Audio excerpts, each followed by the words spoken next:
আসসালামু আলাইকুম। আবারও হাজির হলাম আপনাদের মাঝে নতুন আরেকটি ভিডিও নিয়ে। আপনারা দেখতে পাচ্ছেন আমাদের সামনে একটি এইচপি ব্র্যান্ডের বর্ডারলেস মনিটর আছে।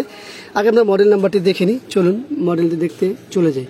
দেখতে পাচ্ছেন M22F, যেটা সর্বলাস্ট এইচপির যে মডেলটি, এই মডেলটি এখন ওয়ারেন্টিতে আসা শুরু হয়েছে। তারই মাঝে আমাদের কাছে এর আগে কয়েকটি মোটর আসে, সেগুলো ভাঙ্গা ছিল বা বিভিন্ন রকমের সমস্যা ছিল। আজকে যেটা আসে সেটাও দেখতে পাচ্ছেন প্যানেলের সমস্যা, এটা ফিলিকিং করে বা পাশাপাশি ছবি আসে যায়। এরপরে লাইন তো আসি, এ দেখুন লাইন তো আসি, এরপরে আলো বাড়ি দিতে থাকে, কমতে থাকে। আর এখানে একটা সিগনেচার আছে, সেটা খেয়াল রাখবেন। তো ভিডিও শুরুতে বলে রাখি, যারা ইউজার আছেন তাদের উদ্দেশ্যে ভিডিও তৈরি করা, কোনো টেকনিশিয়ানদের উদ্দেশ্যে তৈরি করা না। যারা টেকনিশিয়ান আছেন দয়া করে ভিডিওটি স্কিপ করে চলে যান। যদি সঙ্গে থাকতে চান সেটা আপনার ইচ্ছা, থাকতে পারেন। আর যারা ব্যবহার করেছেন তারা আমাদের সঙ্গে থাকুন। চলুন দেখি এটা রিপেয়ার হয় কিনা, সে বিষয়ে আপনাদেরকে জানানোর চেষ্টা করব। তো এটা করতে হলে দেখি মামা হাসরাও, এটার যে বিষয়টা দাঁড়ালো সেটা হলো যে এটা খোলাটা খুবই রিস্কি। কারণ হচ্ছে এক তো হলো বর্ডারলেস, তো মনিটর খোলাটা এমনি রিস্ক হবে। এর পাশাপাশি এটা এত পাতলা করছে যা বলার বাইরে, এত পাতলা করছে যেখান থেকে মানে কোনো রকম 19-20 হলে এটা ভেঙে যাবে। তো সেই ক্ষেত্রে আমাদের খুবই সতর্কতা থাকতে হবে। সতর্ক থাকলেই একমাত্র আমাদের কাজ করা সহজ হবে। তো এখানে দেখতে পাচ্ছেন আপনারা HDMI আর BGA আর ডিসি পোর্ট ইন। তবে ডিসি পোর্ট ইট হলেও কিন্তু এই যে চিকুন, এটা কিন্তু চিকুন, এটা আমরা বলি ল্যাপটপের ভুলু পিন, এটা বলে থাকি। তো যাই হোক, আমরা ব্যাকপার্টটি খুলে দেখি কি হয়।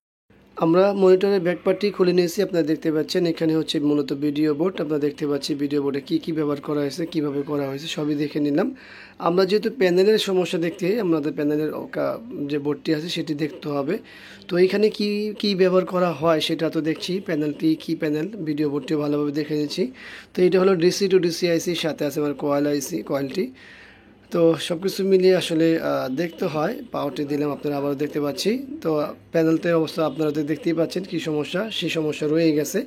তো এই ধরনের সমস্যা হলে সাধারণত আমরা দেখি যে DC to DC আইসি যেটা আছে সেটা কিন্তু অতিরিক্ত গরম হয়।